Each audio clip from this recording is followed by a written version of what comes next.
production of Norma, directed by Christopher Alden, will be a partnership production with the opera company in Chemnitz, who we joined together with a couple of years ago for The Adventures of Pinocchio. So we're doing that together. It makes it affordable. It gives us a chance to take another step down our bel canto route that we have slightly embarked on. It's very challenging repertoire. You need fantastic singers. I think we've got some marvellous singers coming into this show. It needs a very theatrical idea, and we've certainly got that, I think. And it's a piece that is rarely done, actually, in this country. We will be giving this production as a bit of an homage to Maria Callas, as we received a bequest from a long-standing supporter of the company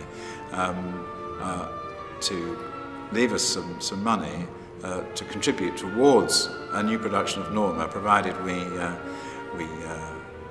paid tribute to one of the great protagonists of that role, of course, was Maria. So that one might be quite exciting in its own way. And again, we've got a fantastic exponent of the title role, Takisha Meshe-Kizat, who came and sang Tosca for us a few years ago. This is a role she's very interested in singing, and it's another area of the repertoire that we have begun to do much more frequently now. People will remember them.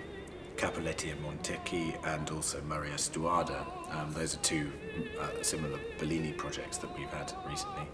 But I think in the case of Norma, Norma's perhaps Bellini's most famous opera. It's one of the most famous operas of its type. But it also, as well as having a fantastic title role, the role of Norma is one of the most challenging in the repertoire. Adalgisa and Pollione, the mezzo and tenor roles alongside, are also very, very considerable roles.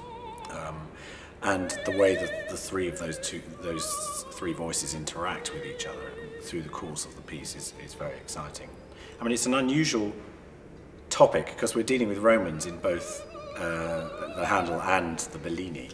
In the case of the Bellini, it's sort of set in Gaul, I don't know, about 50 BC, and it's a bit like sort of Asterix, you know, it's that sort of period when they're resisting the Roman occupation, and Norma is actually a druidess, which is a very unusual thing to see.